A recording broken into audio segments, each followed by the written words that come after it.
Nós clamamos a Ti, Pai, nessa noite, pela manifestação do Espírito Santo, Senhor. Oramos, Senhor, pedindo graça sobre graça, Senhor, para que o Teu Espírito Santo opere no nosso meio a verdadeira conversão, a genuína conversão, Senhor. Sabemos que o homem não pode fazer nada sem a operação do Espírito Santo. Por isso, Senhor Jesus, nós te pedimos nessa noite graça e pedimos ao Senhor para que o Teu bom e santo Espírito opere no nosso coração a regeneração, Senhor, o novo nascimento. E naqueles que já foram regenerados, que o Senhor opere a santificação para a Tua glória, Senhor. Nós não queremos ser santos para nos exaltarmos sobre aqueles que não são, ou sairmos condenando as pessoas ou nos sentindo superiores aos outros. Nós queremos ser santos, Pai, por amor, porque o Senhor nos amou primeiro e enviou o Seu próprio Filho, Jesus Cristo, como propiciação pelos nossos pecados. Oh Deus, só o Senhor sabe as lutas internas e externas que cada irmão e irmã que está aqui tem passado, Senhor. O Senhor é aquele que conhece as aflições do Teu povo. O Senhor é aquele que conhece a nossa estrutura e sabe que nós somos pó. Por isso, Pai, eu peço mais uma vez por uma intervenção do Espírito Santo sobre as nossas vidas, matando o nosso eu e nos ressuscitando com Jesus Cristo. Nos dá, Senhor, temor.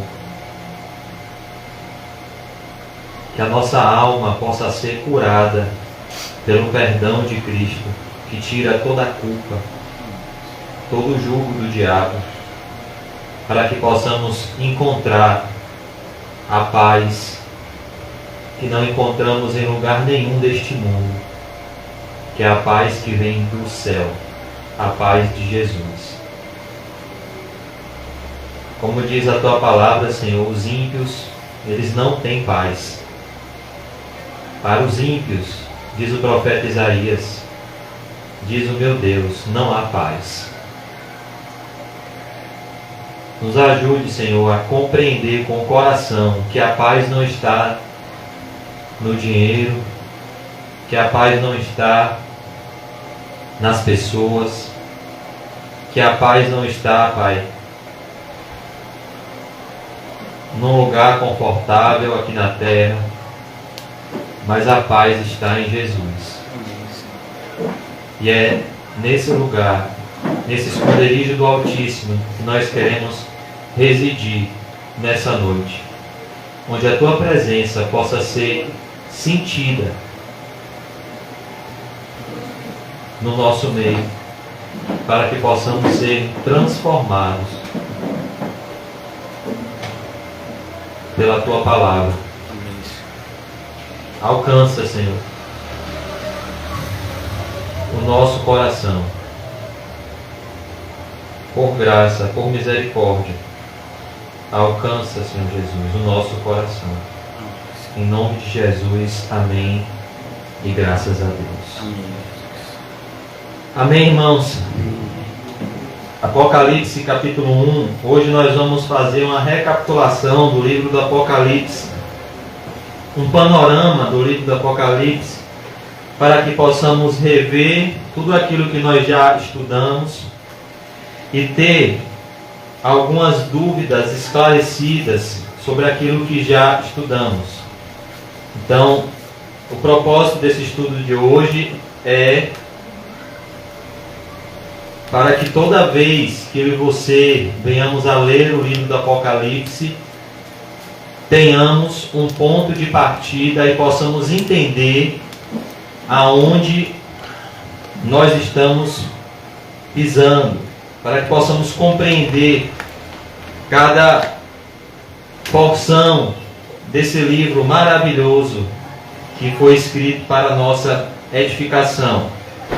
Só a título de curiosidade, o nome Apocalipse significa revelação. Esse livro foi escrito no ano 95 depois de Cristo pelo apóstolo João, quando a igreja estava sendo perseguida pelo imperador Domiciano. O apóstolo João era o último apóstolo vivo do Senhor Jesus Cristo, e ele foi intensamente perseguido por ser fiel a Cristo. E esse é o contexto, o pano de fundo do nascimento do livro do Apocalipse. O apóstolo João, ele estava preso pela palavra de Deus e pelo testemunho de Jesus. E ele escreve esse livro na ilha de Patmos. E o livro do Apocalipse, amados irmãos, ele tem uma numerologia. O livro do Apocalipse, ele é um livro muito simbólico, propositadamente, pois o propósito do livro do Apocalipse é revelar a palavra de Deus àqueles a quem Deus escolheu se revelar, e ocultar a palavra de Deus àqueles a quem Deus não escolheu se revelar. Então, para que essa mensagem chegasse de forma segura aos cristãos das 7 igrejas da Ásia Menor, se usa muito símbolos. É usado esse recurso. O apóstolo João usa muitos símbolos para que os cristãos possam compreender a mensagem. E eu queria denotar aqui alguns símbolos, como por exemplo o número 4 no livro do Apocalipse. Ele revela a totalidade da terra, os 4 pontos cardeais: norte, sul, leste e oeste. Então o número 4 no livro do Apocalipse quer nos mostrar isso, o alcance de Deus sobre toda a humanidade. O número 6 no livro do Apocalipse é o número que representa o homem, é o número do homem. O homem foi criado no 6º dia. E o número 6 tem esse significado: mostrar a maldade do homem elevada à 3ª potência. Por isso que a marca da besta, que está lá em Apocalipse 13, é o 666, que representa a maldade do homem na mais elevada potência no período do Anticristo. O número 7 no livro do Apocalipse representa a perfeição, o número da perfeição de Deus, o fechamento de um ciclo completo. O número 7, ele significa completude. O número 12, ele representa o povo de Deus. O número 12 é o número que representa no livro do Apocalipse o povo de Deus. O povo de Deus do Antigo Testamento, representado pelas 12 tribos de Israel, e do Novo Testamento, representado pelos 12 apóstolos. E aqui nós vemos que o apóstolo João, ele vai usar muito figuras do Antigo Testamento, pois era o que os cristãos daquela época tinham acesso, aos manuscritos do Antigo Testamento, para que os cristãos pudessem compreender. O tema principal do livro do Apocalipse, o propósito principal do livro do Apocalipse é a esperança. A esperança da vida eterna, a esperança do perfeito plano de Deus se cumprir perfeitamente sobre a criação de Deus. para os cristãos que estavam sendo perseguidos e estavam correndo o risco de ser mortos por conta da sua fé. Essas profecias traziam ao coração deles paz e esperança em meio às tribulações. Então, no capítulo 1, nós vemos a primeira sessão. Nós já falamos também que o livro do Apocalipse, ele é muito parecido com um quebra-cabeça. O livro do Apocalipse, ele não segue uma ordem cronológica. O que é uma ordem cronológica? Início, meio e fim, do capítulo 1 ao capítulo 22. Não. O livro do Apocalipse, ele é subdividido em 7 sessões, que vão contar o mesmo período de tempo, o mesmo período histórico, o período histórico que vai da morte e ressurreição de Cristo, da ressurreição de Cristo até a segunda volta de Cristo. Então, o livro do Apocalipse vai nos apresentar esse período histórico em 7 sessões diferentes, com informações que se completam. Então, nós vemos o livro do Apocalipse ser subdividido em 7 sessões. A primeira sessão vai do capítulo 1 ao capítulo 3. É a sessão que fala dos 7 candeeiros de ouro. A sessão que fala da igreja de Jesus Cristo, o Senhor se revelando à sua igreja. A segunda sessão vai do capítulo 4 ao capítulo 8. É a sessão dos 7 selos. É a sessão que vai nos mostrar os propósitos de Deus para a humanidade na figura de um livro selado por dentro e por fora, que vai ser aberto por um único que é digno, que é Jesus. E nesse livro Deus revela os seus planos e o destino final da humanidade. No capítulo 8, o 7º selo já desemboca na terceira sessão do livro do Apocalipse, que é a sessão das 7 trombetas. Essa sessão vai do capítulo 8 ao capítulo 11, que vai mostrar esse mesmo período histórico, sobre essa perspectiva da ação de Deus sobre esse mundo, em resposta às orações dos santos, trazendo ao mundo intenso sofrimento e dando ao ser humano oportunidade de arrependimento. No capítulo 12 até o capítulo 14, nós vemos a quarta sessão do livro do Apocalipse, que é a sessão da grande batalha espiritual. Essa sessão vai mostrar esse período na história da humanidade, sobre a perspectiva de uma batalha que existe no mundo espiritual desde o Jardim do Éden, que é a fúria do dragão, a fúria de Satanás contra o descendente da mulher, contra a descendência de Cristo. E nós vamos ver essa grande batalha espiritual se concretizando no mundo físico, na figura do anticristo, do falso profeta, e nós vamos ver a consumação dos séculos no capítulo 14. No capítulo 15 e no capítulo 16, nós vemos a quinta sessão do livro do Apocalipse, que é a sessão que fala das 7 taças da ira de Deus.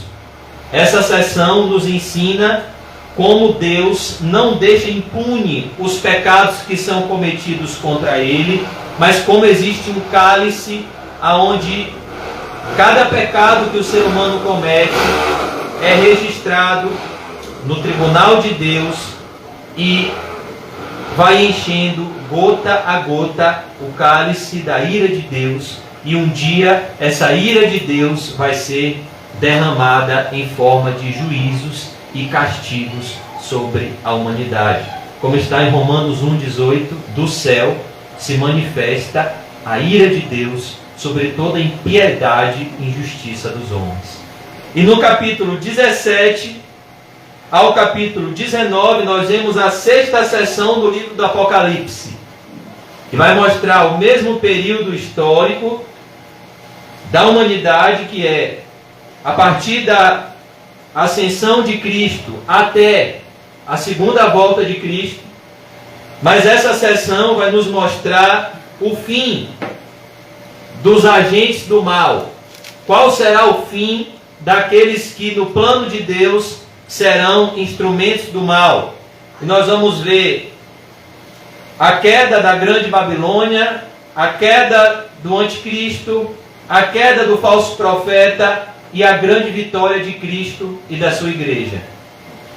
E no capítulo 20 até o capítulo 22, nós vemos a última sessão do livro do Apocalipse, que é a sessão que nos mostra a consumação dos séculos.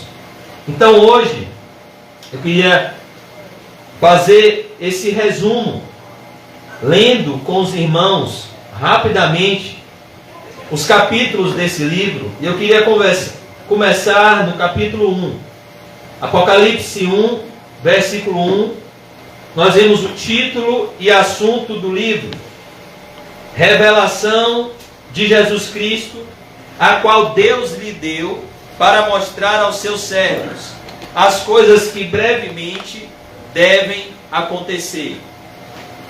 E pelo seu anjo as enviou e as notificou a João, seu servo, o qual testificou da palavra de Deus e do testemunho de Jesus Cristo e de tudo o que tem visto. Então o Apocalipse é uma revelação de Jesus Cristo, que Jesus Cristo entrega ao anjo e o anjo entrega ao apóstolo João. Versículo 3: Bem-aventurado aquele que lê e os que ouvem as palavras dessa profecia e guardam as coisas que nela estão escritas, porque o tempo está próximo. Então aqui nós vemos essa bem-aventurança de ler e de se conhecer o livro do Apocalipse, porque o cumprimento de cada profecia descrita nesse livro, muito brevemente irá se cumprir.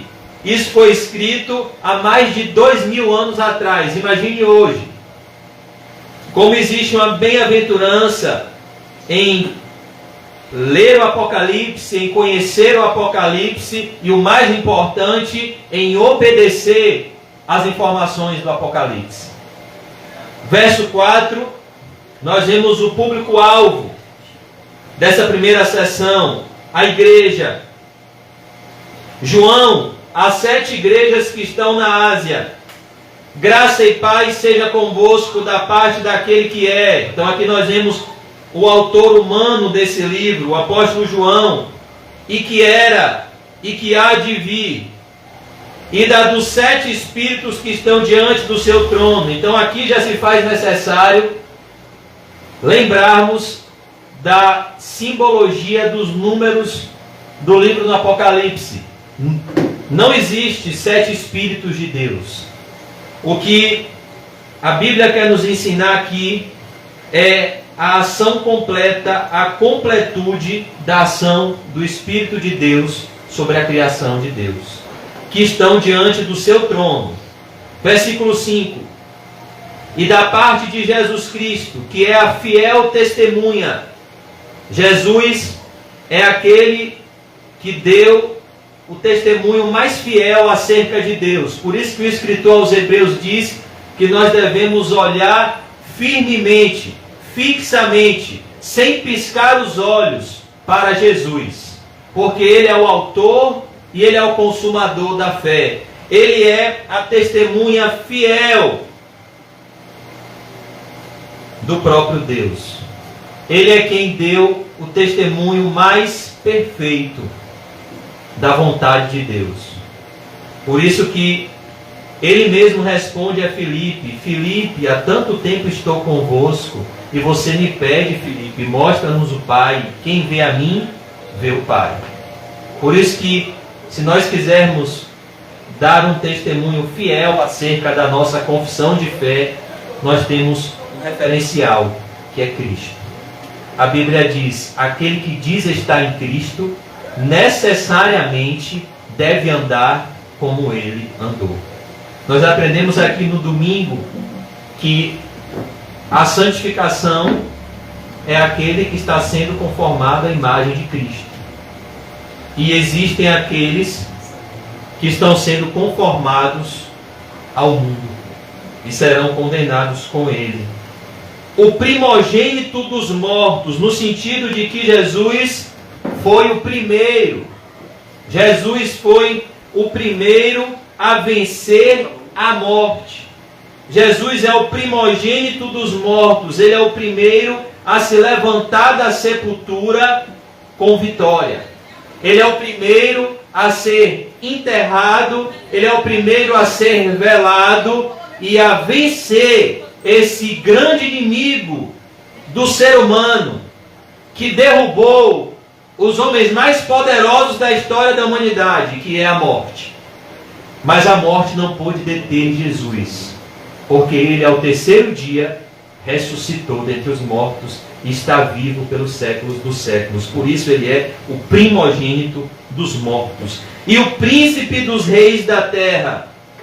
Ele é quem está acima de todo governo terreno. Ele é o rei dos reis e é o senhor dos senhores, no sentido de que toda autoridade humana está debaixo do governo e do senhorio de Jesus Cristo. Ninguém pode fazer nada sem a autorização de Cristo. Até essa perseguição de Domiciano sobre a igreja, pensando que iria matar o cristianismo, lançando o apóstolo João na ilha de Patmos, estava debaixo do governo de Jesus Cristo. Ele está no controle. Aquele que nos ama, Apocalipse 1:5, aquele que nos ama. Olha que maravilhosa revelação, como João começa se apresentando à igreja. Jesus é essa fiel testemunha, é esse primogênito dos mortos, é esse príncipe dos reis da terra, e ele, com todas essas atribuições maravilhosas, é aquele que nos ama.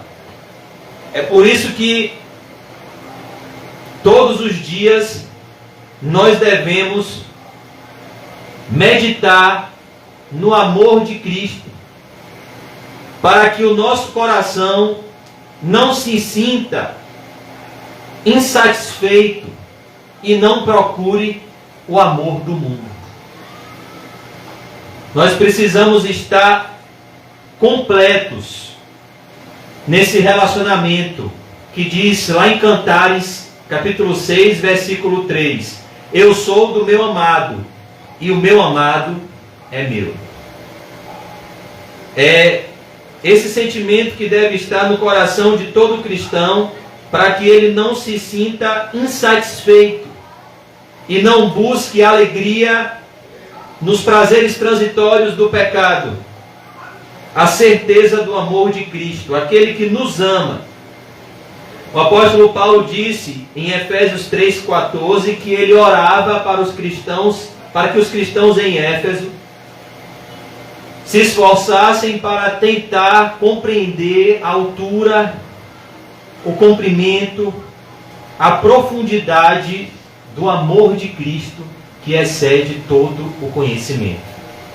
No sentido de que o amor de Cristo, ele está além do que a mente humana possa imaginar. É isso que o apóstolo Paulo quis dizer. Por mais que você se esforce, por mais que você fique pensando, meu Deus, que amor é esse? De renunciar todos os seus privilégios de ser o rei do céu e se esvaziar, se fazer um ser humano, e além de se fazer um ser humano pobre, humilhado, sofredor, e além disso ser rejeitado, ser taxado como um louco pela sua própria família, e por amor ser obediente ao Pai até a morte, e morte de cruz. Esse é um amor que até aí a nossa mente consegue imaginar. Que amor é esse? Esse amor puro, esse amor que não tem interesse, esse amor que não tem segundas intenções, esse amor que escolhe porque deliberadamente escolheu amar. E escolheu amar de forma perfeita e completa, como está em João 13:1. Tendo amado os seus, Jesus os amou até o fim. Jesus os amou de forma completa. Aquele que nos ama. Só que o apóstolo Paulo diz, por mais que você se esforce, e você lute para compreender a imensidão, a profundidade desse amor, você não vai conseguir chegar à completude desse amor. Porque esse amor excede o entendimento. Então, se você comparar, não, o amor de Jesus, eu posso comparar com o amor de uma mãe. Não. O amor de uma mãe é muito pouco comparado com o amor de Jesus. Nenhum amor aqui na terra se compara ao amor santo e puro que Jesus sente pelos seus. E é esse amor que motiva os cristãos a buscarem viver uma vida que agrade a Deus. Porque se a nossa motivação em obedecer a Deus for a obrigação, for a religiosidade, for cumprir normas para obedecer um ritual, todo nosso esforço religioso será inútil. Porque o vetor que deve nos mover a obedecer a Deus é o amor. Aquele que nos ama. Por isso que nós devemos buscar compreender esse amor, para que possamos obedecer, não por obrigação, mas por uma certeza de que Cristo nos ama. E como uma prova de que nós somos gratos a Ele por esse amor, nós obedecemos a Ele em amor. Mas se a nossa motivação não for o amor, tudo é inútil. Então, antes de revelar à igreja tudo o que eles deveriam passar e os pontos aos quais eles deveriam mudar, João fala com os cristãos da certeza do amor de Deus. E esse amor, ele é provado. Esse amor não é um amor fingido. É o que ele completa aqui, e em seu sangue. Esse amor, ele foi provado com litros e litros de sangue. Esse amor não foi somente dito. Esse amor, ele foi sentido na forma mais intensa que alguém pode sentir. Jesus sentiu esse amor agonizando, litros de sangue na cruz, enquanto todos nós o desprezávamos, enquanto todos nós vivíamos como se ele não existisse. Ele estava naquele momento demonstrando o seu imenso e eterno amor. Sabe aonde Saulo de Tarso estava enquanto Jesus estava agonizando por ele na cruz como um cordeiro levado diante dos seus tosqueadores? Ele estava aos pés de Gamaliel, aprendendo a lei judaica para perseguir os cristãos. Mas enquanto Paulo tinha esse coração repleto de ódio e cego pela religião, Jesus já amava ele. E ele disse: o Filho de Deus me amou e assim mesmo se entregou por mim. e em seu sangue nos lavou dos nossos pecados. Esse é o propósito primário e central do Evangelho: nos lavar dos nossos pecados, perdoar os nossos pecados. Por isso que o arrependimento é sempre fundamental nas nossas vidas, porque aquele que confessa e deixa alcança a misericórdia. Mas aquele que encobre as suas transgressões jamais prosperará. E nos fez, Jesus nos fez. Aqui o apóstolo João vai mostrar as riquezas insondáveis de Cristo e nos fez reis. Ele vem aqui nos mostrar as glórias de ser um cristão.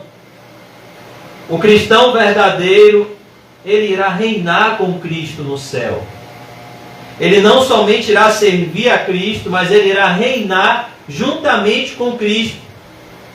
E nos fez reis e sacerdotes para Deus e seu Pai. A Ele glória e poder para todo sempre. Amém. Então João começa nos mostrando quem somos e o que Deus fez por nós em Cristo.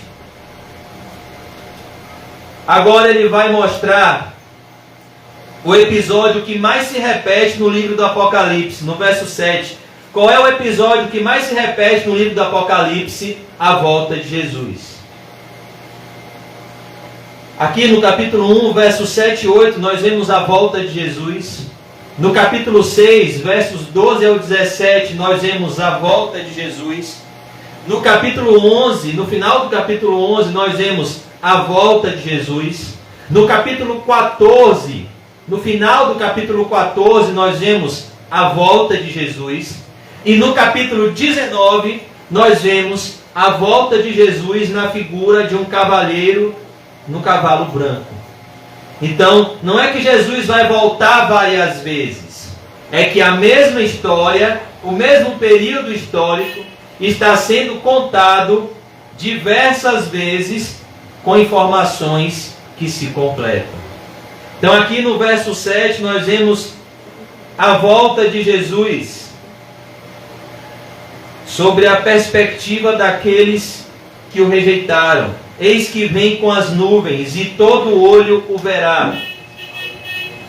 Até os mesmos que o transpassaram. E todas as tribos da terra se lamentarão sobre ele. Sim, amém. Então todos aqueles que rejeitaram a Cristo, até aqueles que maltrataram a Cristo e transpassaram a Cristo, verão a volta de Cristo e ficarão assombrados, porque Jesus os pegará de surpresa, como as virgens nécias. Verso 8: Eu sou o Alfa e o Ômega, o princípio e o fim, diz o Senhor, que é, que era e que há de vir, o Todo-Poderoso. Então agora Jesus se apresenta como o princípio e o fim de todas as coisas, como aquele que estava na criação e como aquele que vai estar na consumação. Ele deu início à história da humanidade e ele dará cabo à história da humanidade. Ele é o Alfa e o Ômega, ele é o centro de tudo. Ele é o propósito da minha existência e da sua existência. Ele é o propósito da humanidade. Tudo foi feito por ele e para ele. Sem ele, nada do que foi feito se fez. Colossenses capítulo 1, o apóstolo Paulo vai falar sobre essa supremacia de Cristo sobre toda a criação. Como tudo foi feito para mostrar a glória e a beleza de Jesus. Até essa lâmpada que está aqui, ela foi feita para mostrar Jesus. Como diz os serafins ao redor do trono, toda a terra está cheia da sua glória. Verso 9. Nós vemos aqui a figura de João na ilha de Patmos. E eu queria que você pensasse um pouco na circunstância em que João estava vivendo. O apóstolo João, que caminhou com Jesus quando era muito jovem, ele era um apóstolo de Cristo, ele abandonou as redes e o seu pai Zebedeu com o seu irmão Tiago, e ele se tornou um seguidor de perto de Jesus. Ele dormia com Jesus, ele acordava com Jesus, ele estava em todos os momentos do ministério de Cristo, ele reclinava a sua cabeça sobre o peito de Jesus, ele estava no momento da crucificação de Jesus ao lado de Maria, e ele, após ter vivido uma vida de fidelidade a Deus, era o último dos 12 apóstolos que ainda estava vivo. Nós estamos aqui na década de 90 depois de Cristo. E o Império Romano estava perseguindo a igreja.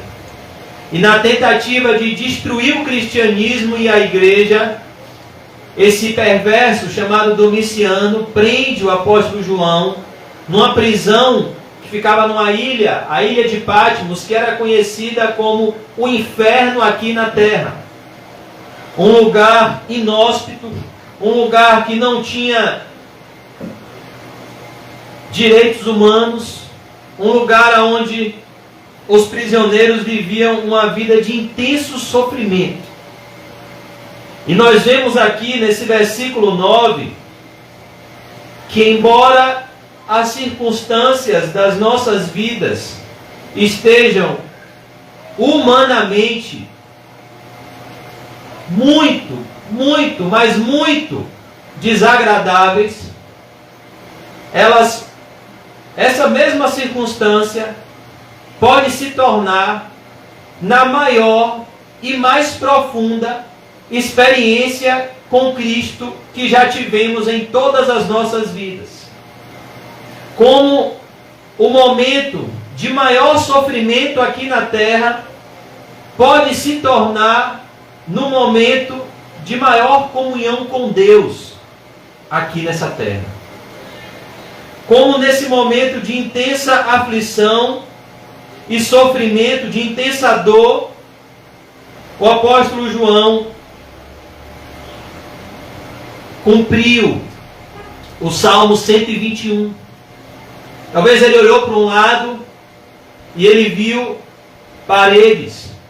Ele olhou para o outro, ele viu paredes. Ele olhou para frente, do lado de fora da cela, e ele viu um soldado romano maltratando ele, que batia nele. E ele olhou para o céu e ele se lembrou de um salmo, talvez, que diz: eu elevo os meus olhos para os montes e me pergunto, de onde virá o meu socorro? E a resposta dessa pergunta certamente trouxe paz ao coração de João e levou ele para a direção certa. O meu socorro, ele vem do Senhor, que fez o céu e que fez a terra. Então João não busca socorro na terra, ele busca o socorro no céu. E ele cumpre o que Jesus Cristo ensinou a ele. Pois quando Jesus estava pregando esse sermão, ele estava pertinho de Jesus, lá no alto do monte, em Mateus capítulo 6, no Sermão do Monte. Não se engane, o público-alvo daquele sermão, embora tivesse uma grande multidão, eram os discípulos. Quando Jesus sobe no monte, se aproxima dele os seus discípulos, havendo uma numerosa multidão, e ele, abrindo a boca, passa a ensinar. Para quem? Para os discípulos. Embora uma enorme multidão estivesse ouvindo aquele sermão. E João se lembra lá de Mateus 6, quando Jesus disse: quando vocês forem orar, entra no seu quarto em secreto, feche a porta do seu quarto em secreto, ora a seu pai em secreto, e o seu pai que te vê em secreto te recompensará. E é isso que ele faz aqui no capítulo 9, no versículo 9. Ele busca o socorro de Cristo em oração. e ele recebe o consolo de Deus, mesmo diante da mais intensa perseguição. É por isso que o escritor aos Hebreus diz que as provas e as dificuldades nas nossas vidas revelam o amor paternal de Deus. Se fôssemos olhar a vida de João do ponto de vista pragmático, do pragmatismo, ele deveria estar aqui revoltado. Mas, Senhor, uma vida de obediência, uma vida de comunhão contigo, pregando a tua palavra, e eu estou aqui, um senhor de idade, sem direito nem às necessidades primárias de um ser humano. Mas o amor de Deus é revelado justamente nas aflições. Deus revela o seu amor por nós, enviando circunstâncias aonde nós somos levados a depender dele, somente dele e mais ninguém.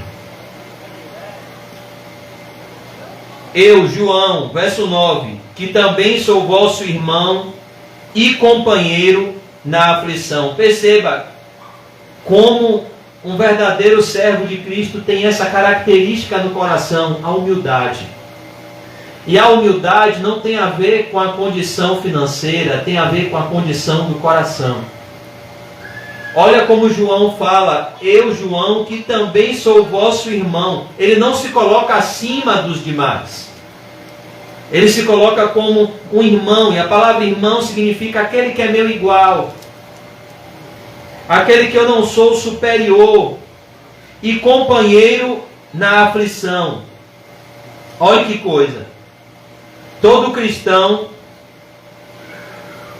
ele é companheiro um do outro nas aflições. Pois o próprio Senhor Jesus disse, no mundo vocês terão aflições, mas tenham bom ânimo, eu venci o mundo. Em Atos 14, 22, o apóstolo Paulo diz que importa-nos que através de muitas, não poucas, aflições ingressemos no reino dos céus. E companheiro na aflição, e no reino, e na paciência ou na perseverança de Jesus Cristo.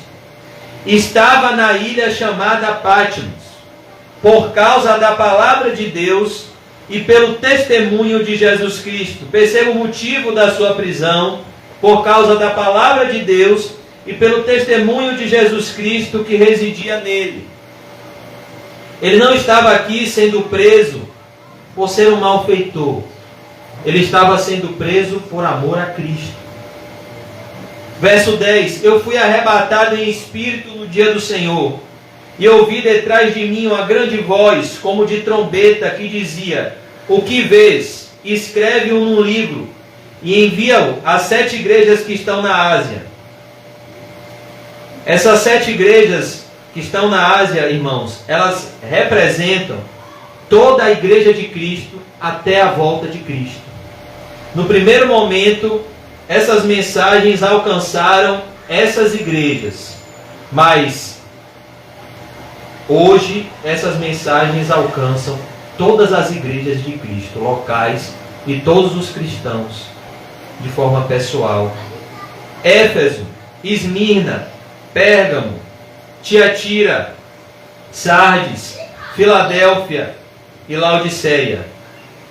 E virei-me para ver quem falava comigo, e virando-me vi 7 castiçais de ouro, e no meio dos 7 castiçais, um semelhante ao Filho do Homem. O que significa essa visão? Essa visão representa a igreja de Cristo. 7 castiçais de ouro significam a igreja. E no meio dos 7 castiçais, um semelhante ao Filho do Homem. Jesus é o centro da igreja, e Jesus se revela ao homem por meio da igreja. vestido até os pés de uma veste comprida, e cingido pelo peito com um cinto de couro. E agora nós vamos ver a real descrição de Cristo glorificado. Como nós, quando pensamos em Jesus, nós temos aquela visão do Jesus, onde nós já vimos muito, por exemplo, na Igreja Católica, aquele homem franzino, de 30 anos, pregado numa cruz, em fraqueza. Mas aqui nós vemos as características de Cristo glorificado nos céus. E a sua cabeça e cabelos eram brancos como lã branca, como a neve, e os olhos como chama de fogo, e os seus pés semelhantes a latão reluzente, como se tivesse sido refinado numa fornalha, e a sua voz como a voz de muitas águas. Então, nós vemos aqui essas características que mostram a força, o poder e a soberania de Jesus.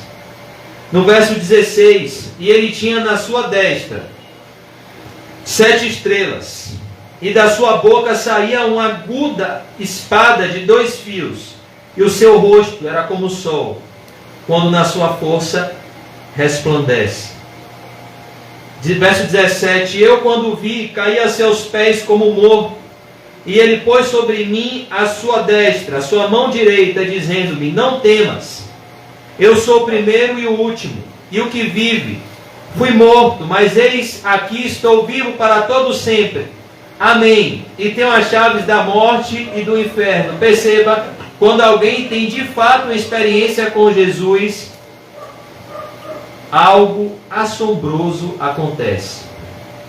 Ninguém se encontra com Jesus e sai da mesma forma. Ninguém se encontra com Jesus e sai a mesma pessoa. Quando a gente se encontra com Jesus, tudo se faz novo. Nós morremos para o mundo e ressuscitamos para a glória de Deus. E nós vemos aqui quem é que tem a chave da morte e do inferno. Não é o diabo, é Jesus. Quem é que lança o homem no inferno? É Jesus. Quem é que tira o homem do inferno? É Jesus. Quem é que dá a vida ao homem e quem é que tira a vida do homem? É Jesus. Quem é que dá respiração ao homem? É Jesus. Quem é que tira a respiração do homem? É Jesus. Escreve as coisas que tens visto, e as que são, e as que depois destas hão de acontecer. O mistério das 7 estrelas que viste na minha destra e dos 7 castiçais de ouro. As 7 estrelas são os anjos das 7 igrejas, e os 7 castiçais que viste são as 7 igrejas. Então aqui Jesus mostra que cada mensageiro, cada pastor local de cada igreja está dentro das suas onipotentes mãos, e ele passeia pelos candeeiros de ouro. Ele está sempre presente no meio da sua igreja, porque o seu juízo começa pela igreja. Por isso que nós vemos na primeira sessão do livro do Apocalipse, Jesus se revelando à igreja antes de se revelar ao mundo. Porque a Bíblia diz que a hora de começar o juízo já começou. E o juízo começa pela casa de Deus.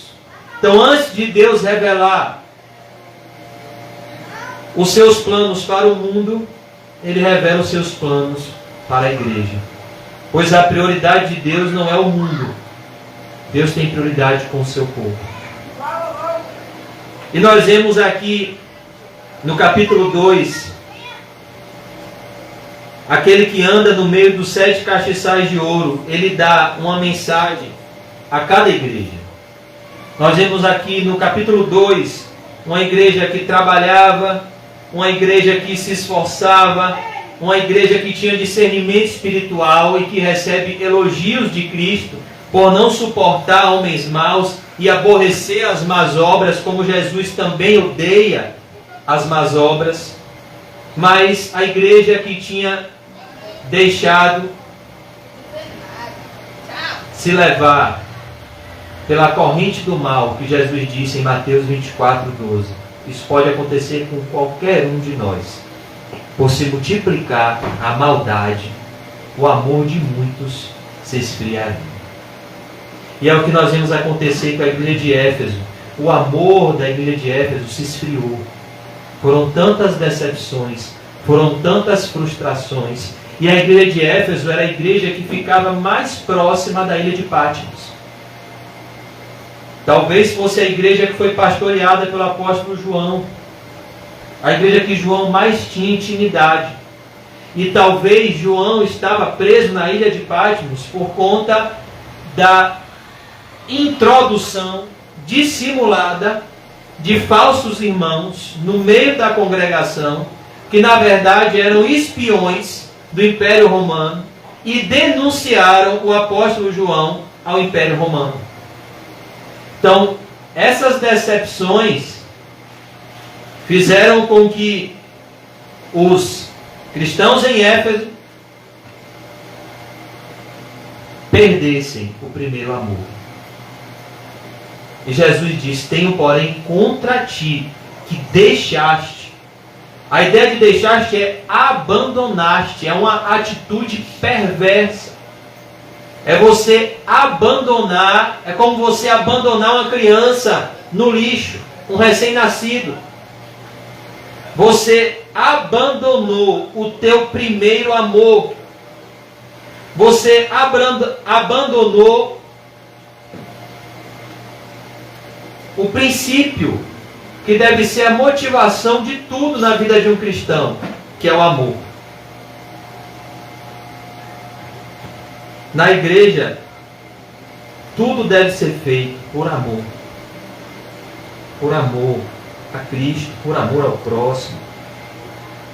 O amor que está lá em 1 Coríntios 13, o amor que tudo crê, o amor que tudo espera, o amor que tudo suporta, o amor que não se irrita, o amor que não guarda rancor, o amor que não sente inveja, o amor que não arde em ciúmes. Não sei se os irmãos já leram 1 Coríntios 13, mas quando eu leio 1 Coríntios 13, eu vejo, meu Deus, a cura para todos os meus problemas interpessoais está aqui. Porque talvez o que é que está tirando minha paz agora? Eu estou com mágoa de alguém que me feriu. O amor não guarda mágoa. Então o que é que eu estou precisando? De amor. O amor não sente inveja. O amor não arde em ciúmes. O amor é sofredor. O amor é benigno. O amor, ele tudo crê. Ele tudo espera. O amor é paciente. E ele tudo suporta. E esse amor é o amor que vem do céu. E sem esse amor, nós já entramos na seara derrotados pelo diabo. Por isso que só Deus pode fabricar ceifeiros. Só Deus pode enviar ceifeiros. Nós estamos estudando Lucas capítulo 10, o que é que Jesus disse lá? Rogai, pois, ao dono da seara para que envie ceifeiros. Por quê? Porque se você convence uma pessoa a trabalhar para Cristo, sem essa pessoa ser preenchida com o amor de Cristo, e a motivação dessa pessoa não for o amor, essa pessoa já vai entrar na obra de Cristo destruída pelo diabo. Porque o que nos faz triunfantes na obra de Deus não são os resultados humanos, é a motivação, que é o amor. Por isso que o apóstolo Paulo disse: o amor de Cristo me constrange. O amor de Cristo me constrange. E qual é a cura para aquele que perdeu o amor? É voltar. Lembra-te, pois, de onde caíste, onde foi que você abandonou esse amor verdadeiro, esse amor puro, e arrepende-te, e pratica as primeiras obras. Quando não, brevemente a ti virei e tirarei do seu lugar o teu castiçal, se não te arrependeres. Quem tem ouvidos, ouça o que o Espírito diz às igrejas. Ao que vencer, Dar-lhe-ei a comer da árvore da vida, que está no meio do paraíso de Deus. Eu só parei nessa igreja porque eu creio que todos nós aqui precisamos desse dom perfeito que é o amor. Se tem um dom que nós precisamos aperfeiçoar cada vez mais, é o dom do amor. Porque cada vez mais vai nos ser exigido esse dom, esse presente de Deus. Nós vemos a dificuldade que todos nós temos para perdoar. Mas o perdão é fundamental para o nosso relacionamento com Cristo. Jesus chega a dizer que quem não perdoa não é perdoado. Uma vez perguntaram para um casal de cristãos que tinham anos de casados e perguntaram: qual é o segredo da perseverança? Tantos anos vocês juntos, casados. E ambos responderam: o amor e o perdão. Seu José Bastos, que hoje está fazendo 38 anos de casado, minha mãe. Daqui a 2 anos é alguma boda, né? Daqui a 2 anos eles vão fazer alguma boda. Com certeza, e eu sou prova viva disso, ele teve que exercitar o perdão e o amor. E não existe, irmãos, relacionamento interpessoal sem perdão e amor. Por quê?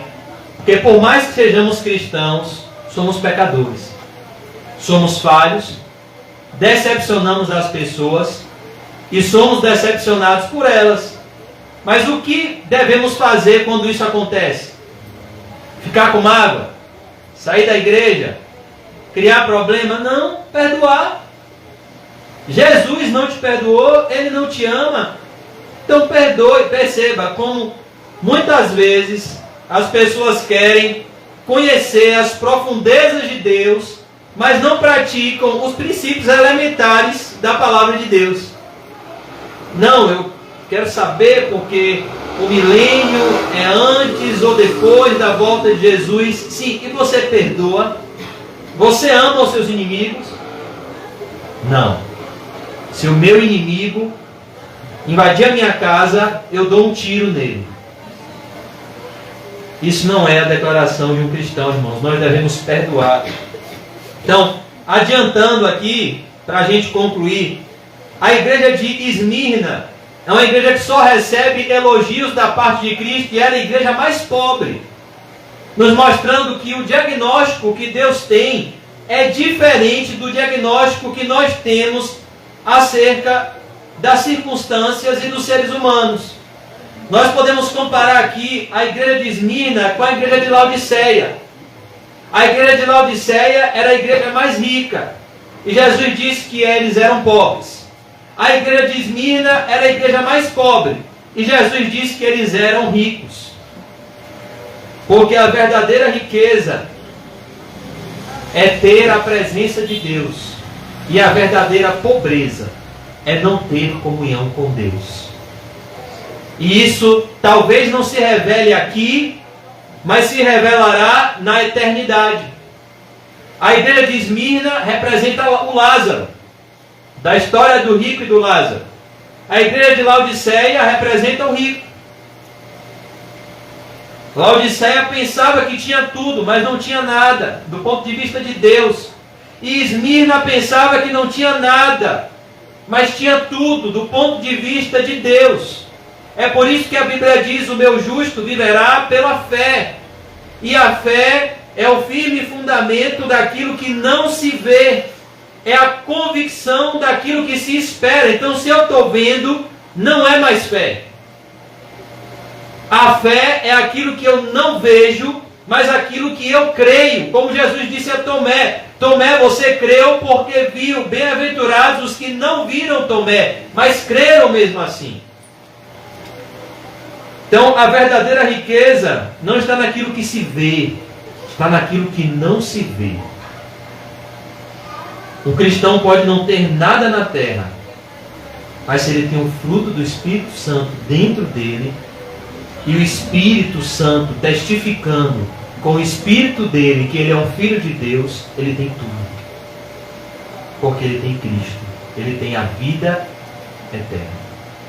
E por mais que o homem granjeie o mundo inteiro, dentro dele ele não tem nada. Porque ele está debaixo da condenação eterna. Nós vemos a igreja de Pérgamo, uma igreja que se tornou permissiva com as falsas doutrinas. E Jesus urgentemente manda eles se arrependerem e tomar cuidado, porque Jesus vai batalhar com os falsos mestres com a espada que sai da boca dele. Nós vemos a igreja de Tiatira, que também começou a tolerar o que Deus não tolera. A igreja de Tiatira é o oposto da igreja de Éfeso. A igreja de Tiatira, em nome de um falso amor, começou a abrir mão da verdade de Deus e começou a se tornar uma igreja permissiva, com princípios que ofendem a palavra de Deus. Passou a tolerar o que Deus não tolera, o pecado dentro da igreja. E a Bíblia diz, Deus diz, dê-lhe tempo para que se arrependesse. Todavia, vocês não se arrependeram. E o que Deus faz? Ele envia sofrimento, doença, e ele diz, eu matarei os seus seguidores. Eu matarei aqueles que insistirem no engano, nas falsas doutrinas. Nós vemos o perigo na igreja de Sardes de ouvir a verdade e não conformar aquilo que conhecemos com aquilo que vivemos. E isso não deixa de ser uma morte espiritual. Nós só saímos daquela condição lá de Efésios 2, quando de fato nós passamos a andar nas boas obras que de antemão foram preparadas para que andemos nelas. Mas alguém não está vivo espiritualmente só porque ouviu a verdade, ou só porque conhece a verdade. Nós precisamos praticá-la. E no capítulo 3 nós vemos uma igreja que ouvia a verdade de Deus, mas que Jesus disse, eu conheço as suas obras, você tem nome de que vives, mas estás morto. Você tem nome de que é cristão, mas você está morto em delitos e pecados. E ele diz, lembra-te, pois, do que tens recebido e ouvido, e guarda-o, e arrepende-te. A ordem de Jesus para esses cristãos que não estavam obedecendo a palavra de Deus é a mesma, arrependam-se. Esse é o chamado universal do Evangelho. Arrependam-se. Repensem a vida de vocês e olhem para a palavra de Deus. Como João Batista disse, endireitai as suas veredas. Olhe para Cristo, confie nele e o siga. A igreja de Filadélfia é outra igreja que só recebe elogios, como a igreja de Esmirna. E a igreja de Laodiceia é a igreja que só recebe críticas do Senhor Jesus. Então perceba como Jesus, ele tem todo um compromisso de falar ao seu povo o que o seu povo precisa ouvir. Como Jesus tem um compromisso de purificar a sua igreja, de santificar a sua igreja, mostrando as qualidades e mostrando também os defeitos, para que possamos cada vez mais nos aperfeiçoarmos. E Jesus mostra aqui na igreja de Laodiceia que toda riqueza nesse mundo sem Ele é pobreza. E Ele diz no verso 19: eu repreendo e castigo a todos quantos amo. Sê, pois, zeloso e arrepende. Seja zeloso com o chamado de Deus e arrepende-te. Eis que estou à porta e bato. Olha o que o dinheiro faz. O que o amor ao dinheiro faz. O amor ao dinheiro é a raiz de todos os males. Eis que estou à porta e bato. Se alguém ouvir a minha voz e abrir a porta, entrarei em sua casa e com ele cearei, e ele comigo. Perceba como Jesus convida essa igreja a novamente voltar a ter comunhão com ele. Porque eles menosprezaram a comunhão com ele por conta da preocupação com as coisas materiais. Por conta do amor, do apego aos bens materiais. E normalmente isso acontece e a gente tem que tomar muito cuidado com isso. Normalmente, quando o dinheiro entra, Jesus sai. E na maioria das vezes, quando o dinheiro sai, Jesus entra. É isso que nós vemos na Bíblia, pelo menos. Quando Jesus chegou numa cidade, lá em Gadara, ele chegou e ele trouxe um grande prejuízo para aqueles homens que viviam apacentando porcos. E o que foi que os gerazenos pediram a Jesus? Porque Jesus trouxe prejuízo material para eles. Eles rogaram a Jesus para que Jesus fosse embora daquele lugar. Porque Jesus trouxe para eles prejuízo material.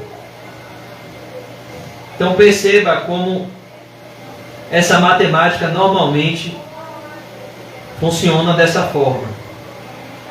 O jovem rico, Jesus foi embora. E o jovem rico nunca mais viu ele. E Zaqueu, as riquezas foram embora. Mas Jesus entrou na casa dele, entrou na vida dele e salvou a alma dele. Hoje, Zaqueu, a salvação entrou na sua casa. Agora nós vamos só passar, folhear para concluir. A segunda sessão, no capítulo 4, nós vemos agora a visão do trono, aonde Deus vai exaltar a sua soberania sobre toda a criação e sobre a igreja. Deus vai mostrar que, embora as circunstâncias não estejam humanamente confortáveis, Ele continua no seu alto e sublime trono, na sala de comando do universo, controlando todas as coisas debaixo da sua soberana vontade. E nós vemos aqui uma semelhança com o que nós vemos lá no capítulo 6 de Isaías. Os seres viventes ao redor do trono, eles clamam da mesma forma que os serafins: Santo, Santo, Santo é o Senhor dos Exércitos.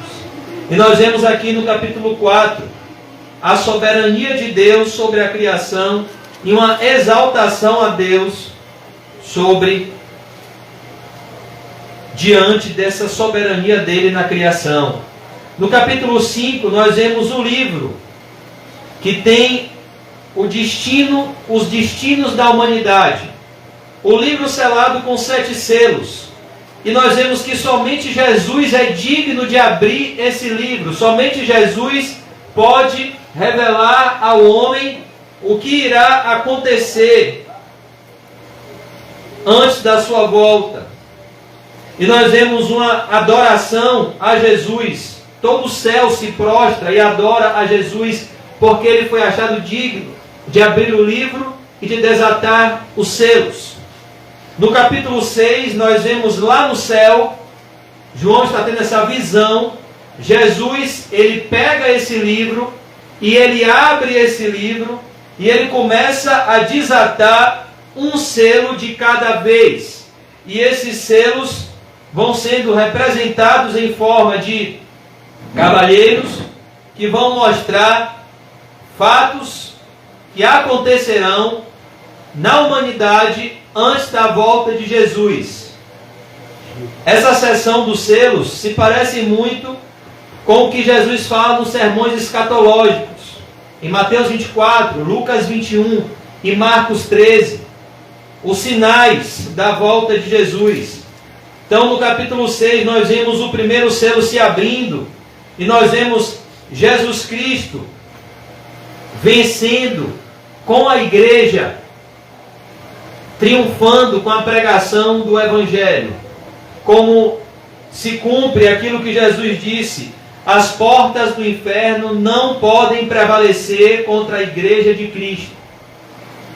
No segundo selo, nós vemos guerras. No versículo 4 do capítulo 6, inúmeras guerras acontecendo na história da humanidade. Isso tudo já se cumpriu. Só guerras mundiais nós já tivemos 2. E está se cumprindo. Nos versículos 5 e 6, nós vemos, no terceiro selo, a realidade da desigualdade social. Como o mundo caminharia para essa realidade, principalmente sobre aqueles que se manterem fiéis a Cristo no momento da ascensão do anticristo. Pobreza, escassez, fome, enquanto uma pequena porção da humanidade tem grandes fortunas. A maioria da humanidade sofre. Isso é um dos selos. Isso é um dos decretos de Deus. Está aqui no versos 5 e 6 do capítulo 6 do livro do Apocalipse. O verso 5 diz assim: olhei, e eis um cavalo preto, e o que sobre ele estava sentado tinha uma balança na mão. E ouvi uma voz no meio dos 4 animais que dizia: uma medida de trigo por 1 dinheiro, e 3 medidas de cevadas por 1 dinheiro. Aqui fala uma pequena porção de comida por um dia inteiro de trabalho.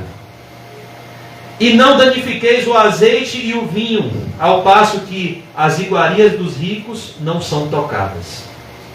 Então, esse selo aqui mostra a intensa desigualdade social que cada vez mais vai acontecer no mundo em que vivemos. O quarto selo fala da morte. Muitas mortes acontecendo pelo decreto de Deus.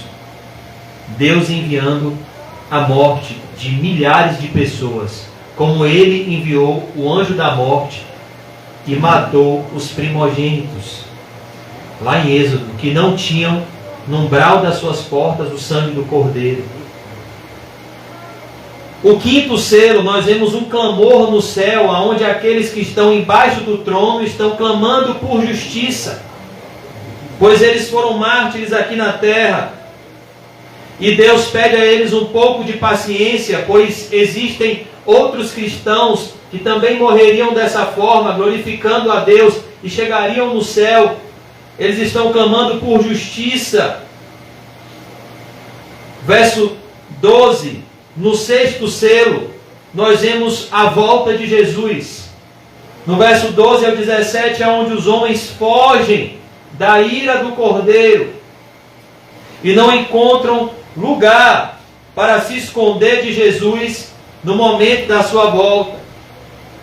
No capítulo 7 do livro do Apocalipse, nós vemos Deus selando o seu povo na sua face. Antes do anticristo selar os seus com a marca da besta, Deus sela os seus com o seu selo, que é o Espírito Santo. E nós vemos a figura dos 144 mil lá no céu, que representa a totalidade, que representam a totalidade do povo de Deus, tanto do Antigo Testamento quanto do Novo Testamento. A igreja toda glorificada no céu. No versículo 9 ao versículo 17 do capítulo 7, nós vemos a visão dos mártires na glória, a visão dos mártires no céu, aonde estão aqueles que morrem por amor a Cristo. E João vê uma numerosa multidão de todos os povos, tribos, línguas e nações, com vestes brancas, com folhas de palmeira nas mãos, clamando diante de Deus, salvação ao nosso Deus e ao que está sentado no trono e ao Cordeiro. E nós vemos uma grande adoração no céu. E quando um ancião pergunta: quem são estes e de onde vieram? A resposta é: estes são os que vieram da grande tribulação. Aqueles que sofrem aqui na terra receberão todo o consolo de Cristo no céu. Receberão a graça e o amor de Cristo no céu. E as branquearam no sangue do Cordeiro. Por isso estão diante do trono de Deus e o servem de dia e de noite no seu templo. Então aqui nós já vemos a consumação dos séculos. E no capítulo 8 se encerra essa sessão e se inicia uma nova sessão. A terceira sessão do livro do Apocalipse, que é a sessão das 7 trombetas. Onde nós vemos um silêncio no céu diante dos decretos de Deus. E nós vemos 7 anjos que estão diante de Deus, cada anjo com uma trombeta, esperando uma ordem do trono de Deus para tocar essa trombeta e os decretos de Deus se cumprirem na terra. E no versículo 3 e 4 nós vemos a importância da oração, como os decretos de Deus acontecem em resposta às orações dos santos, como Deus concilia os seus decretos com a oração, como os juízos de Deus para esse mundo são fruto da oração dos santos, como o que Tiago nos ensina é verdade: a súplica de um justo pode muito em seus efeitos. É o que diz aqui o versículo 3 e 4. E veio outro anjo, capítulo 8 do livro do Apocalipse, e pôs-se junto ao altar, tendo um incensário de ouro, e foi-lhe dado muito incenso para o pôr com as orações de todos os santos sobre o altar de ouro que está diante do trono. E a fumaça do incenso subiu com as orações dos santos, desde a mão do anjo até diante de Deus. E o anjo tomou o incensário, Apocalipse 8:5, e o encheu do fogo do altar, e o lançou sobre a terra. E houve depois vozes, trovões e relâmpagos e terremotos. Ou seja, a sessão das 7 trombetas começa com a revelação de que as 7 trombetas são a resposta para as orações dos santos. Como Deus ama ouvir e conversar com o seu povo. Por isso que a primeira característica da conversão de Saulo de Tarso está lá no capítulo 9 do livro de Atos. Ele está orando. Por isso que nós devemos perguntar todos os dias a nós mesmos: como está a nossa vida de oração? Nós vemos o exemplo de Daniel, que tinha muitas ocupações aqui na terra, mas tinham 3 momentos que Daniel não negociava por nada. Acho que quando ele ia trabalhar para o rei, ele já dizia: olha, você pode me contratar, mas eu tenho 3 momentos que eu não abro mão. De manhã eu oro a Deus, meio-dia eu tenho o meu momento com Deus, e à noite eu tenho o meu momento com Deus. E nada nem ninguém vai impedir que isso aconteça.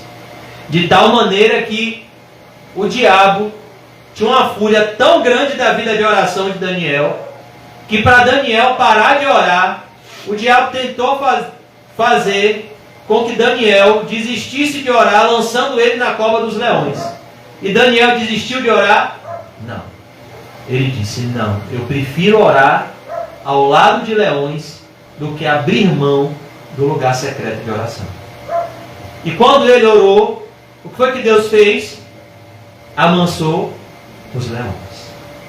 Então nós vemos aqui o poder e o privilégio da oração. Como a oração ela move o céu.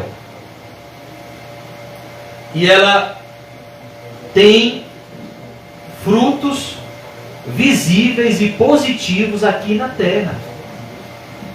Por isso que nós devemos cada vez mais cultivar uma vida de oração. Cada vez mais nós devemos estar orando sem cessar, mas ter os nossos momentos onde nós contamos tudo para Jesus. Contamos a Ele as nossas fraquezas, os nossos pecados, os nossos problemas, as nossas necessidades, e recebemos dele o consolo e tudo aquilo que a gente precisa para glorificar a Deus. E aqui nós vemos se iniciar essa sessão das trombetas, aonde Deus derrama o seu juízo sobre a criação em forma de terremotos, em forma de vulcões, em forma de desastres da natureza. Isso tudo já aconteceu e está acontecendo. E nós vemos na quinta trombeta um episódio assustador que vai acontecer no período da grande tribulação, antes da volta de Jesus, que é a materialização de demônios. Quando demônios vão assumir uma forma em que os homens verão e irão atormentar os homens de tal forma, que está aqui no versículo 6 do capítulo 9, que os homens irão procurar a morte e a morte vai se esconder deles. Tamanho vai ser o sofrimento que os homens irão enfrentar antes da volta de Jesus. Nós vemos na sexta trombeta as pragas. E o mais triste, ao final do capítulo 9, não são os juízos de Deus, mas é a falta de arrependimento do ser humano diante deles. No versículo 21, nós vemos que os homens não se arrependem das suas más obras, mesmo com todos os sofrimentos enviados da parte de Deus. Como o coração do homem sem o Espírito Santo é duro, e se Deus não trocar o coração, o homem pode passar a pior circunstância, ele vai se endurecer mais ainda.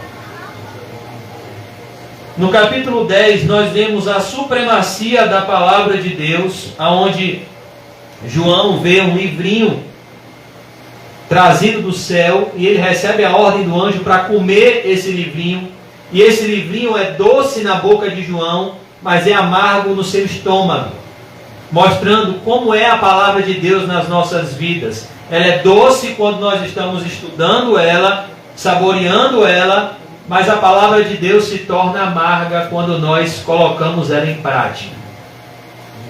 Por exemplo, é maravilhoso você ler o Evangelho quando Jesus diz: eu vim trazer a espada. Numa casa terão 5 pessoas, 3 se levantarão contra 2, 2 se levantarão contra 3, e os inimigos do homem serão seus próprios familiares. Quando você está lá, às vezes no seu quarto, tomando um cafezinho, lendo aquele texto ele é maravilhoso. Mas quando aquilo se cumpre na sua vida, aquele texto se torna amargo. Isso que essa visão nos ensina. A palavra de Deus, ela é maravilhosa, porque ela tem a resposta para todos os problemas da vida humana. Mas a palavra de Deus, ela é custosa a ser praticada, porque ela vai tocar em aspectos das nossas vidas que muitas vezes nós não gostamos. A tal ponto do Senhor Jesus dizer que por conta da fé, os inimigos do homem serão seus próprios familiares. Quem aqui gosta da ideia de enxergar um familiar como inimigo? Mas Jesus disse isso. Então isso, na nossa prática de vida, é o que? Amargo. Então é isso que nós vemos aqui. A palavra de Deus é doce na boca e amarga no estômago. Versículo 11.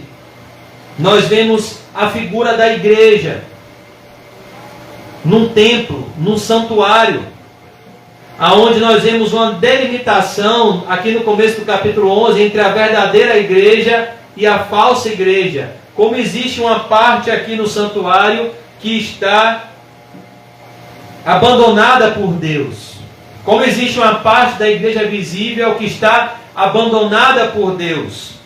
E nós vemos a figura das duas testemunhas, que tem dois significados. Em primeiro lugar, a igreja em missão e em ação. Quando o Senhor Jesus envia os seus discípulos, Ele os envia de 2 em 2. E em segundo lugar, a grande apostasia no período do fim. Duas testemunhas profetizando contra toda uma população que odeia a Deus e a Cristo. E nós vemos aqui como essas testemunhas triunfam no propósito de Deus na vida delas.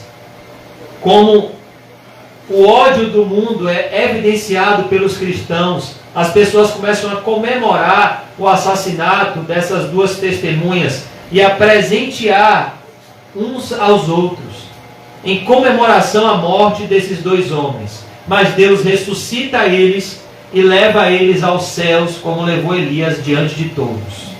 E as pessoas têm grande temor. É assim que termina a 6ª trombeta. E a 7ª trombeta termina na volta de Jesus, no final do capítulo 11. O capítulo 12, nós vemos essa grande batalha espiritual na figura da mulher e o dragão. A igreja antes de Jesus nascer e depois de Jesus nascer.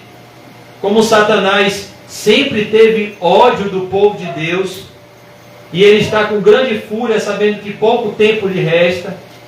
No capítulo 13, nós vemos todo o poder de Satanás, todo o poder do dragão, entrando em um homem, que é o anticristo.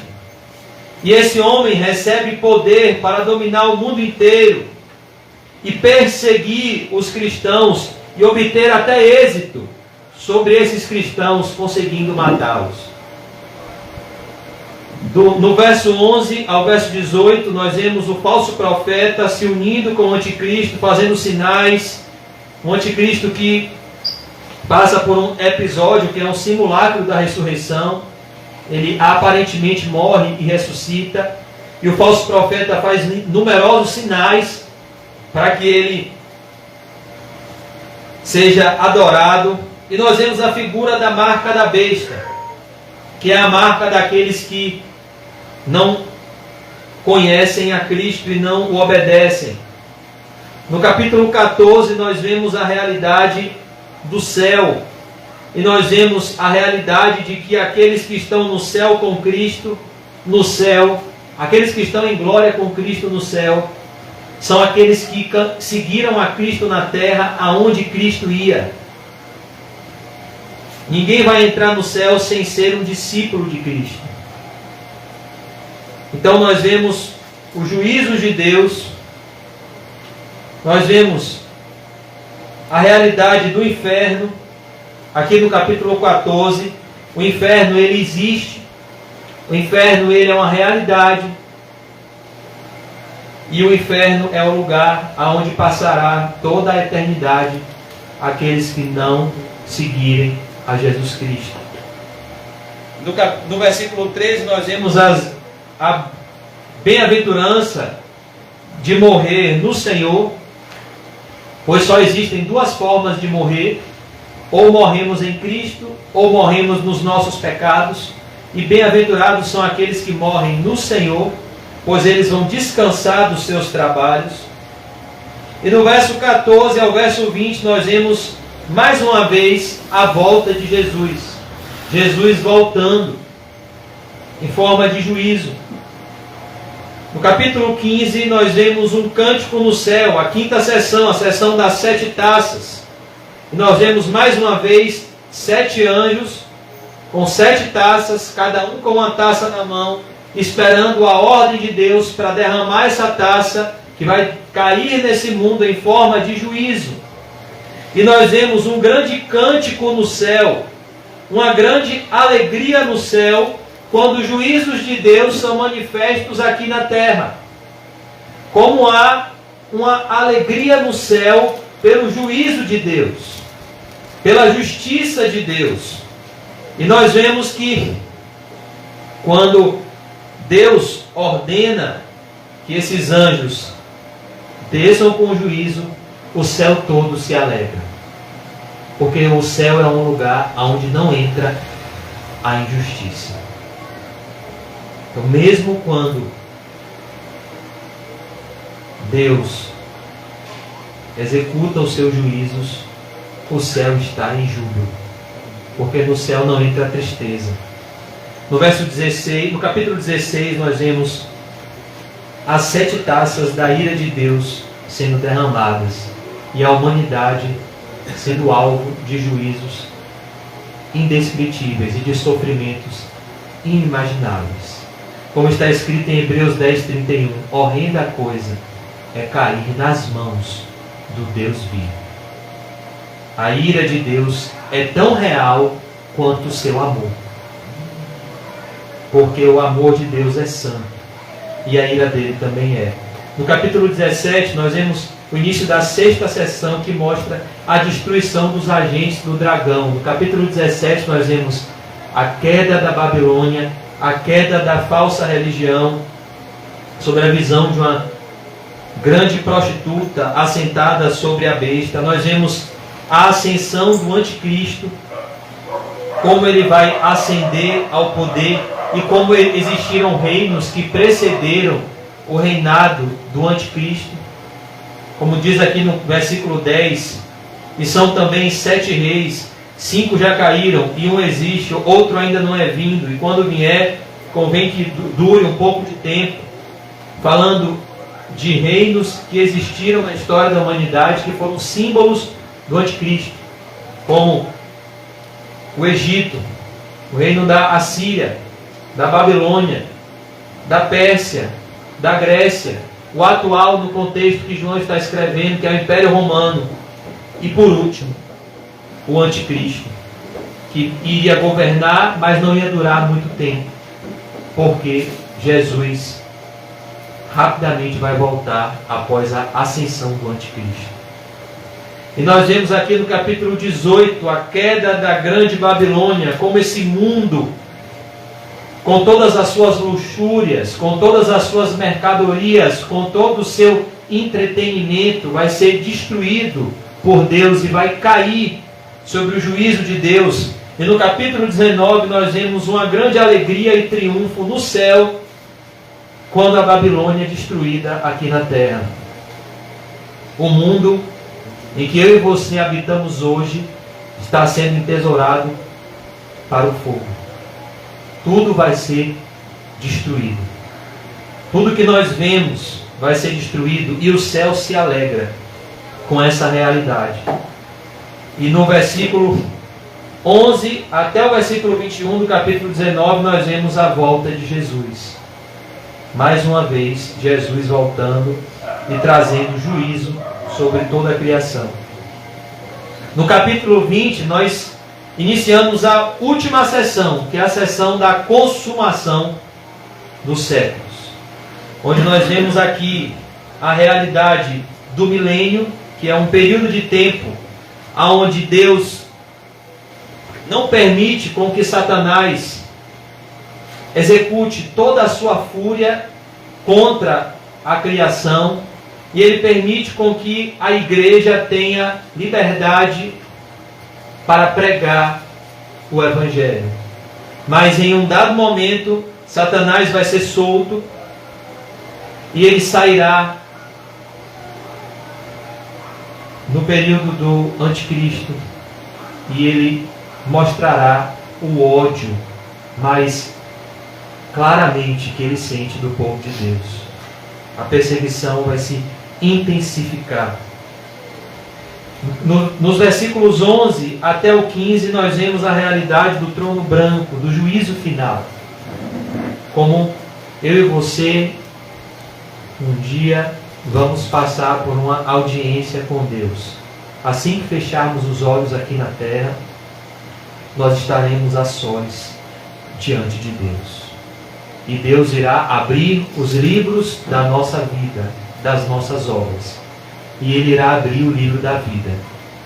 E todo aquele que não for achado escrito no livro da vida será lançado no lago de fogo, a saber, a segunda morte. Por isso que o que nós precisamos levar dessa vida é a fé verdadeira em Jesus Cristo e os frutos dignos de arrependimento dos nossos pecados. No capítulo 21, nós vemos uma visão maravilhosa da cidade santa. Nós vemos uma visão do céu, que é a esperança e o consolo do povo de Deus. A nova Jerusalém, que desce do céu como uma noiva. Aqui é a figura de um casamento. A noiva de Cristo, a igreja, ataviada para o seu noivo, que é Cristo. A igreja que foi exortada lá na primeira sessão, aqui está pronta. Aqui está preparada para o casamento, após as exortações de Cristo, após os concertos de Cristo. Pois esse é o propósito de cada pregação, de cada exortação que recebemos do Senhor, sermos preparados para o nosso encontro com Ele em glória. E aqui nós vemos essa visão linda, esse consolo, o próprio Deus habitando com o seu povo, e Deus enxugando do seu povo toda a lágrima, onde não vai haver morte, não vai haver tristeza, não vai haver sofrimento, não vai haver insônia, não vai haver doenças, não vai haver nada que atormenta os homens hoje no céu. Nenhum sofrimento vai alcançar os homens no céu. E nós vemos um atestado de que essas palavras são verdadeiras e fiéis. E no verso 6 nós vemos um convite à salvação. Jesus dizendo: venha e beba de graça da água da vida. Venha e desfrute da comunhão comigo, para que você tenha todos esses consolos no céu, todas essas dádivas no céu. Nós vemos que o homem não vai para o céu exclusivamente por sua livre e espontânea vontade. E o julgamento é esse, que a luz veio ao mundo, e os homens amaram mais as trevas do que a luz, porque suas obras eram más. O homem não vai para o céu por conta da sua dureza de coração, por conta do seu orgulho, por conta da sua altivez. O homem perde as glórias e a graça de entrar no reino do Rei dos Reis e Senhor dos Senhores.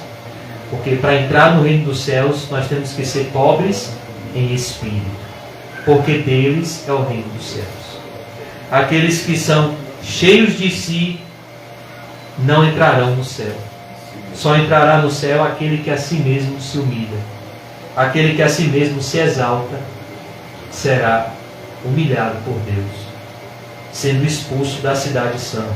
É o que acontece com os covardes, os incrédulos, os abomináveis, os homicidas, os fornicadores, os feiticeiros, os idólatras e todos os mentirosos. A parte que lhes cabe será no lago de fogo e enxofre. Por quê? Porque quando Deus os convidou a abandonar esses pecados, essas pessoas rejeitaram o convite do Rei.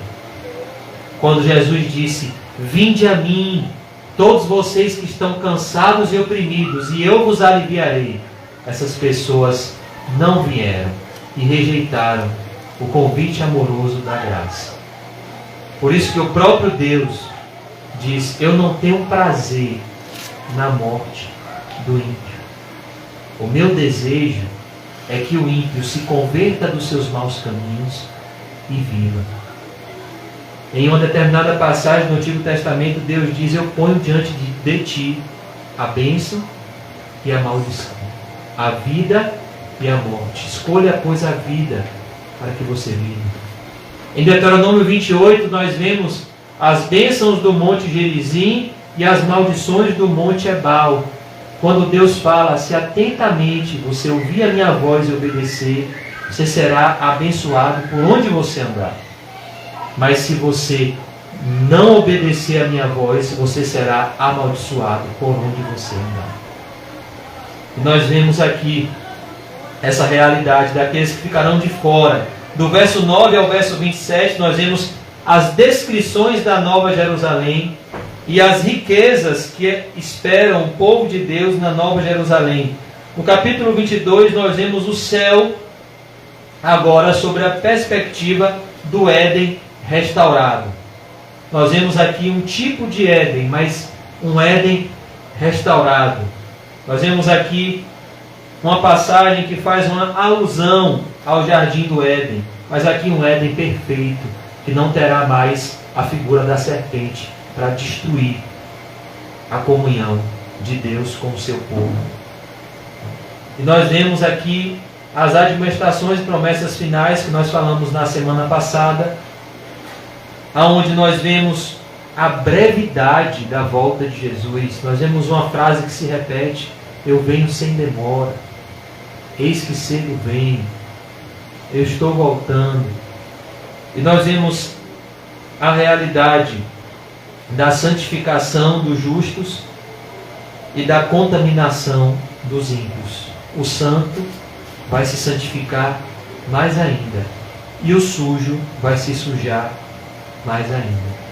Como deve haver uma separação entre aqueles que vão morar no céu e aqueles que vão morar no inferno, porque as más conversações ou as más companhias corrompem os bons costumes.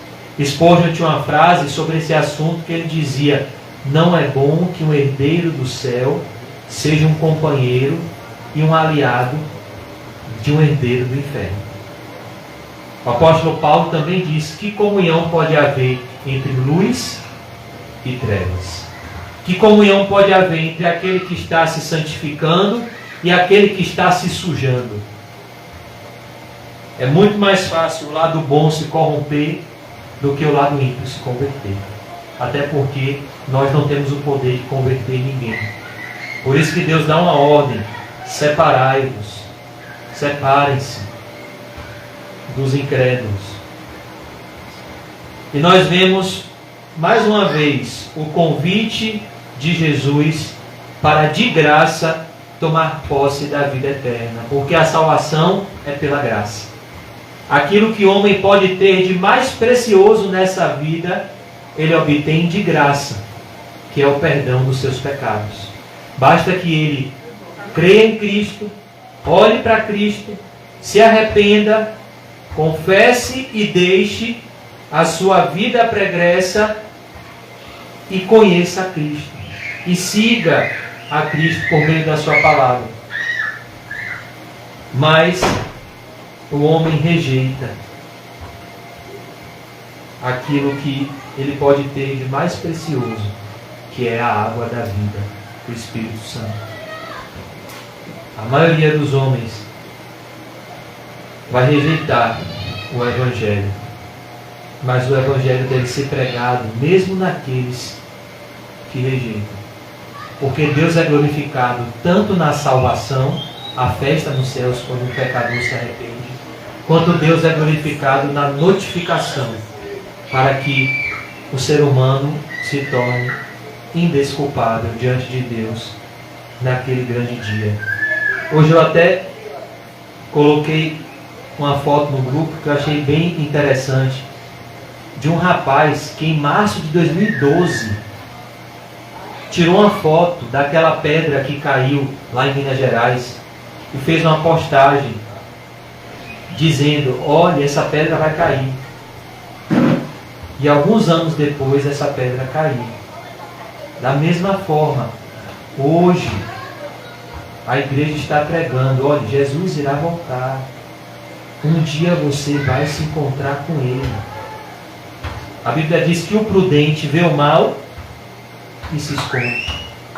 Mas os inexperientes, eles vão adiante e sofrem a pena.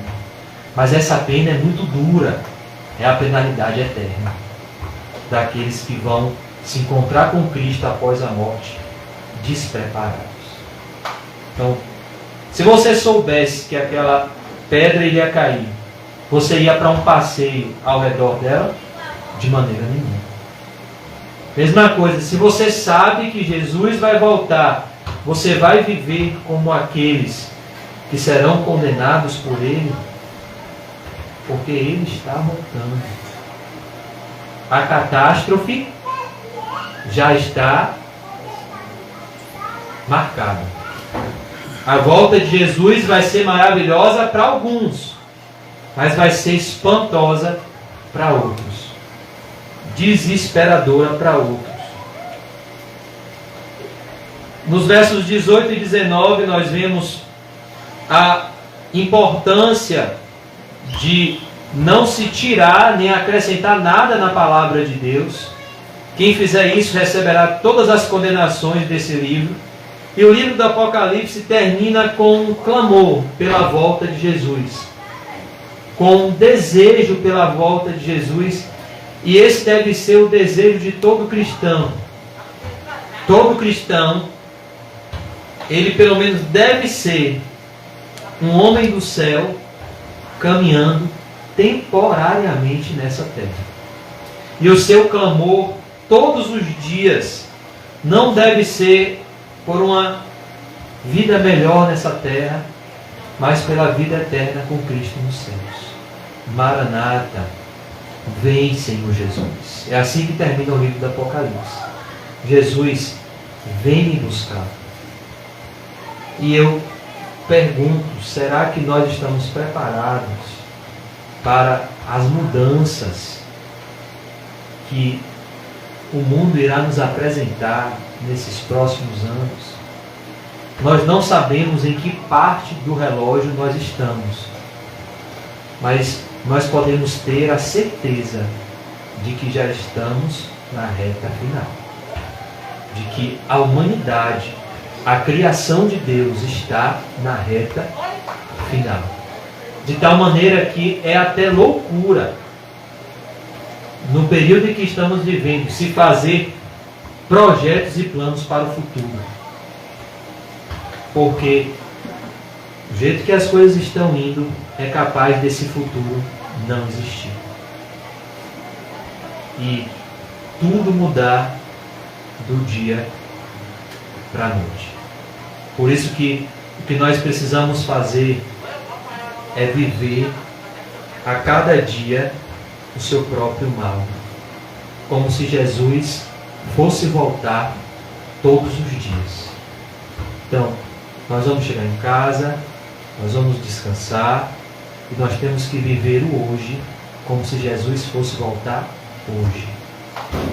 Nós temos que terminar o dia hoje como se hoje fosse o nosso último dia, porque um dia vai ser.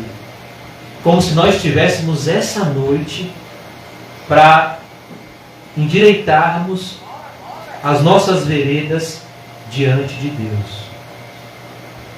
Porque não podemos adiar aquilo que é inadiável, que é a nossa comunhão com Cristo.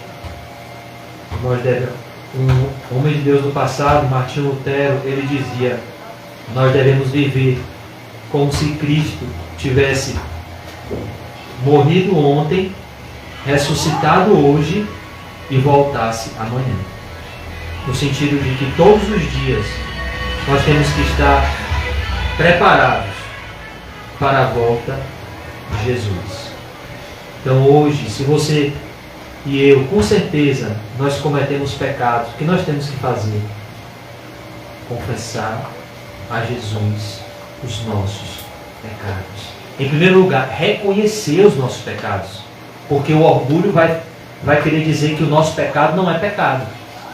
O orgulho vai chamar a nossa avareza de prudência, o orgulho vai chamar a nossa falta de perdão, de zelo pela verdade, muitas vezes. Tem pessoas que não perdoam e começam a criar uma contenda por causa disso, quando tudo podia ser resolvido com perdão. Então, em primeiro lugar, nós precisamos pedir ao Espírito Santo que nos dê humildade para reconhecer que estamos errados. Uma vez que reconhecemos os nossos pecados, nós temos a oportunidade de confessá-los e deixá-los aos pés do nosso Salvador. É o que o apóstolo João diz em 1 João, capítulo 1, versículo 8. Olha, se dissermos, ele se inclui. Perceba como João era humilde, ele se inclui. Se dissermos que não temos pecados, somos mentirosos e a verdade de Deus não está em nós. Ele se inclui. Se dissermos. Até o apóstolo João disse, se eu disser também, a verdade não está em nós. Mas se confessarmos os nossos pecados, Deus é fiel e justo para nos purificar de toda a injustiça, e o sangue de Jesus, o seu Filho, nos purifica de todo o pecado. No versículo seguinte, ele diz, filhinhos, essas coisas vos escrevo, para que não pequeis. Se todavia alguém pecar, nós temos um advogado junto ao Pai, Jesus Cristo, o justo. Então, nós não podemos cometer mais o pecado da procrastinação, que é deixar para amanhã o que pode ser feito hoje. Sabe o que vai acontecer amanhã se você continuar dormindo com mágoa hoje? Essa mágoa de hoje, amanhã vai acordar bem pior. É o que a Bíblia diz, irai-vos e não pequeis.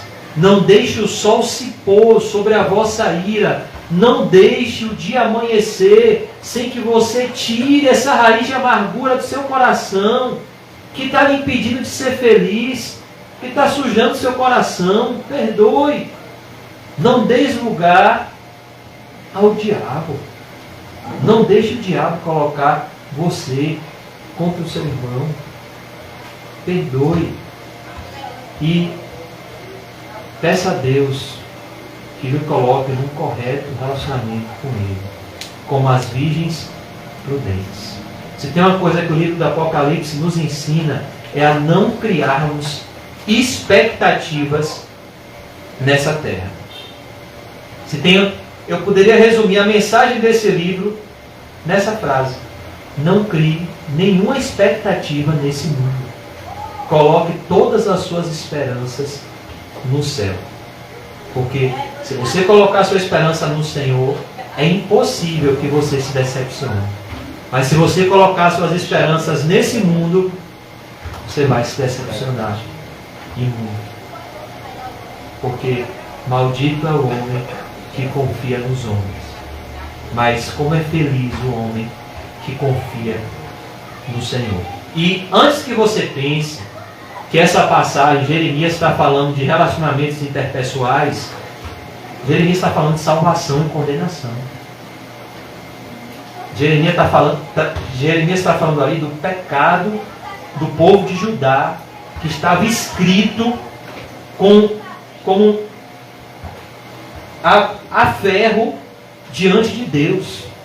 E como eles não deviam colocar a esperança, a confiança deles em palavras humanas, nas suas próprias forças, porque eles precisavam confiar em Deus para terem seus pecados perdoados e uma vida próspera aqui na terra e na eternidade.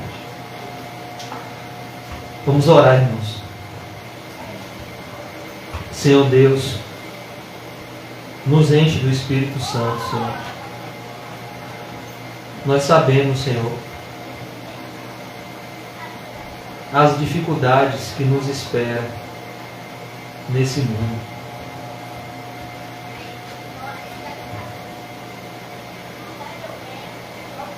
Ó Jesus, nos livra do fermento dos fariseus, que é a hipocrisia, Senhor. Nos ensine a sermos verdadeiros adoradores, que te adoram em espírito e em verdade. Senhor, se nós não estamos preparados para a tua volta, ó Jesus, nos dá o caminho, nos ensina o caminho para a casa do Pai. e nos ajude a vivermos como aqueles que estão sendo preparados para o céu, e não como aqueles que estão entesourando nesse mundo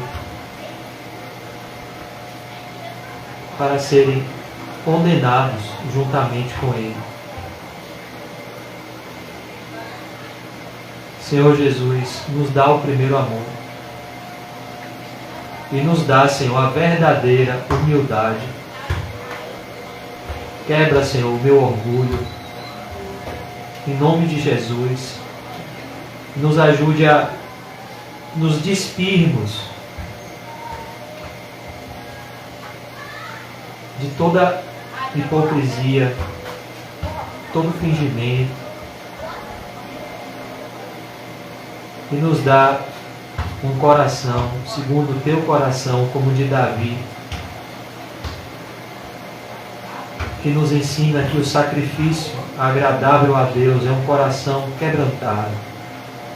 Nos dá, Pai Santo, esse coração quebrantado, pois o Senhor está perto daqueles que têm um coração quebrantado, mas está distante dos soberbos. Nessa noite, Pai, nós te pedimos, quebranta o nosso coração e nos dá uma visão de Cristo e uma nova vida nele. Possamos viver, Senhor, com a certeza de que Jesus está voltando. Não permita, Senhor, que Satanás coloque a incredulidade, a dúvida no nosso coração sobre a volta de Jesus. Por favor, Senhor, que a fé expulse a dúvida do nosso coração